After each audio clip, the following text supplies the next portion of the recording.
Hello, good evening, student. I am Sunita Sharma, your economics teacher. Today we will do some important topic demand and supply. And important keys करेंगे इसमें हम इसकी demand and supply की। ये एक important मतलब एक summary type है, जैसे इसमें इम्पोर्टेंट टाइम जो है टाइप जो है ली हुई हैं क्वेश्चंस की। तो इसमें से मैंने आपको कुछ करा दिया पोर्शन, कुछ हम और कर रहे हैं। तो इसमें है नेक्स्ट जो क्वेश्चन था demand and supply. Demand is the economic principle to referring to consumer desire willing to pay a price for a specific goods or services। यानी कि किसी भी गुड्स और सर्विस के लिए जो हमारी स्पेशल विलिंग होती है, डिज़ायर होती है, this is called a demand. ठीक है, एलिमेंट देखिएगा, element of demands desire means to purchase, willingness to pay, price, time, ये इसकी एलिमेंट है।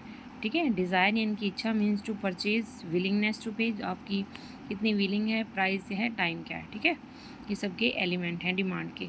सबसे पहले देखो डिमांड कर्व की शेप क्या होती है। डिमांड कर्व का स्लोप इस तरह होता है। ठीक है, ये प्राइस है हमारा, ये डिमांड है। तो ये देखो नीचे से ऊपर की ओर जा रहा है ऐसे।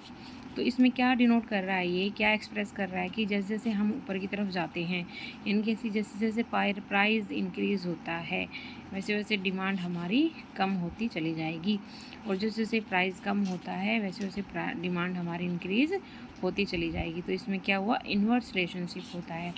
The demand curve is a graphical presentation relationship between the price of it goods and services and the quantity demanded for a given period of time.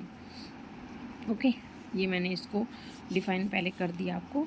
इसमें टाइप्स देखते हैं। Aggregate demand, it refers to overall average of demand, ठीक है, of goods and services. जो overall goods and services की demand होती है, aggregate demand को रेफर करती है in the economy at a given time, एक टाइम पर।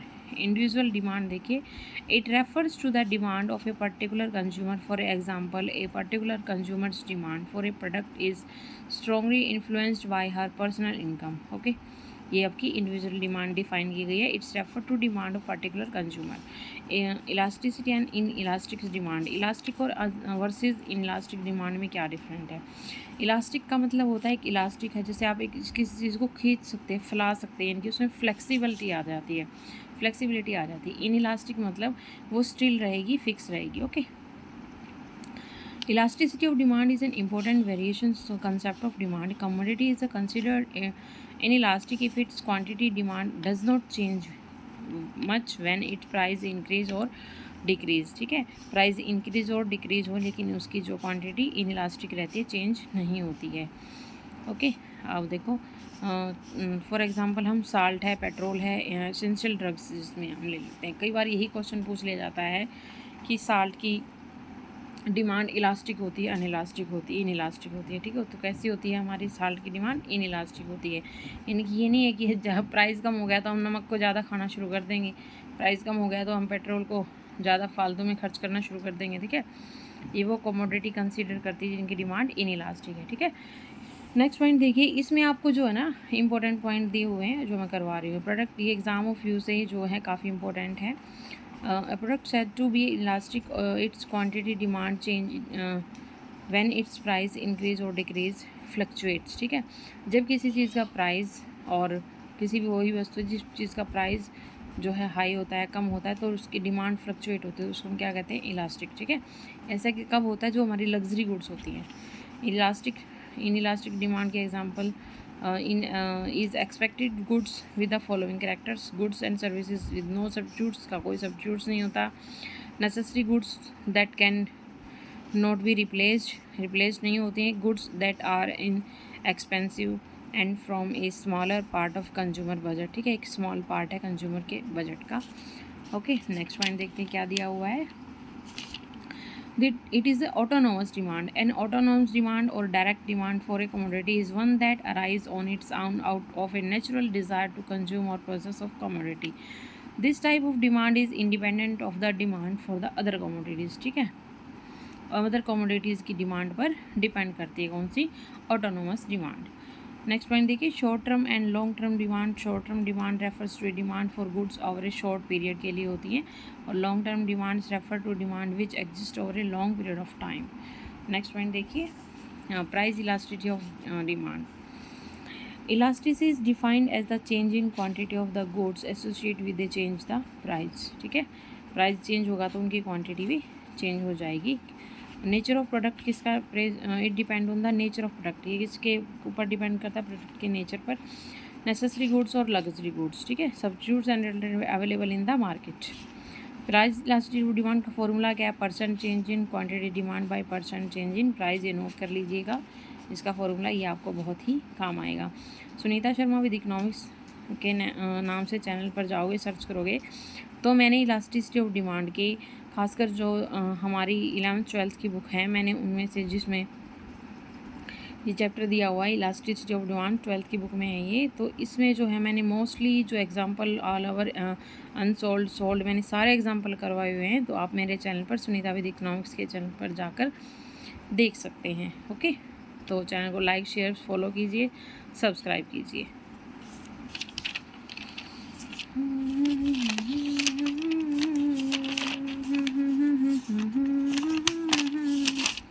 अब भाई इसने थोड़ा सा डिफाइन किया हुआ है। डिटर्मिनेंट्स ऑफ डिमांड, डिमांड के डिटर्मिनेंट्स देखिए क्या थे, प्राइस है, प्राइस में देखो क्या होगा, if the price of commodity falls vice versa, ठीक है।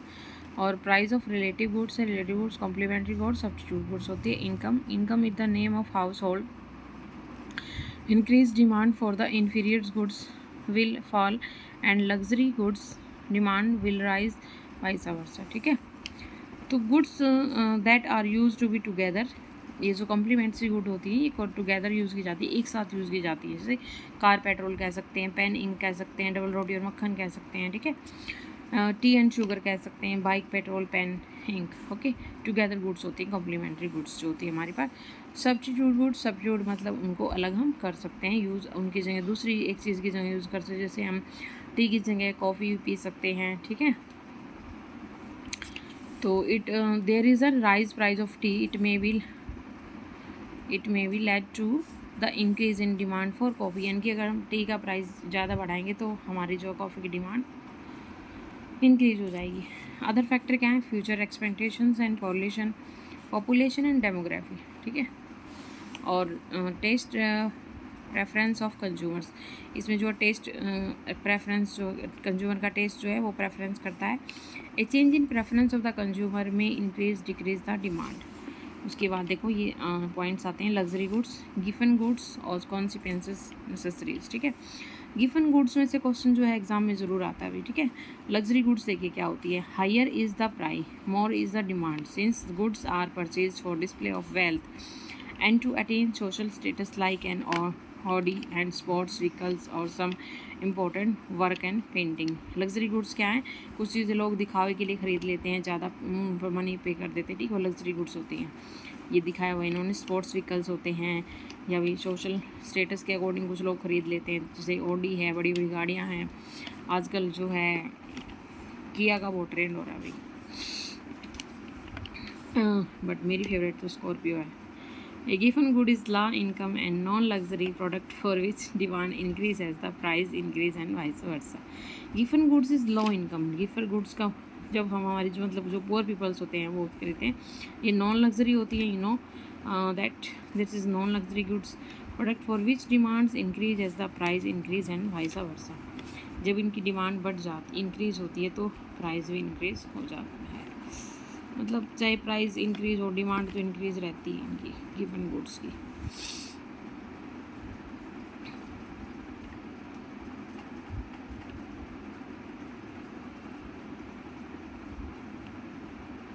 सॉरी भाई, ये जो इसने लिखा हुआ ना given goods low income, given goods क्या होती हैं, नॉन लग्जरी प्रोडक्ट होते हैं, विच डिमांड इंक्रीज, जब हमारी डिमांड इंक्रीज होगी एज द प्राइस इंक्रीज होगा तो हमारी प्राइस भी इसमें इंक्रीज हो जाएगी, ठीक है। अगर हमारी डिमांड इंक्रीज नहीं होगी तो प्राइस हमारा लो ही रहेगा, ठीक है। तो गिवन गुड्स का एक्सप्लेनेशन है। कॉन्सिक्वेंस नेसेसरीज, ठीक है, lavish spending like marriage ceremonies and do not decrease or get affected since these occasions are used to attain social status, ठीक है। अकॉर्डिंग टू सोशल के स्टेटस के अकॉर्डिंग होता है, जैसे हम भाई अपनी मैरिज सेरेमनीज़ करते हैं और फंक्शंस करते हैं, गेट टुगेदर पार्टी करते हैं, इस तरह की कॉन्सिक्वेंस नेसेसिटीज़ हैं, ठीक है, जो हमारी नेसेसिटीज़ हैबिट्स होती हैं। कई बार कॉलेज में देखा आपने गेट टुगेदर होता रहता है, ठीक है। तो नेक्स्ट पॉइंट आएगा इसमें सप्लाई का देखिए, इसके लिए नेक्स्ट दूसरी वीडियो में मिलते हैं। तो जब तक लाइक शेयर सब्सक्राइब कीजिएगा, वीडियो के साथ बने रहिएगा, दिस इज़ वेरी इंपॉर्टेंट। बस इसमें क्या है, सप्लाई में अपोजिट है थोड़ा सा, जैसे जैसे हमारी प्राइस बढ़ेगी सप्लाई जो है बढ़ती चली जाएगी। पॉजिटिव वे है, इसमें पॉजिटिव स्लोप है, उसमें डिमांड भी नेगेटिव स्लोप रहता है, ठीक है।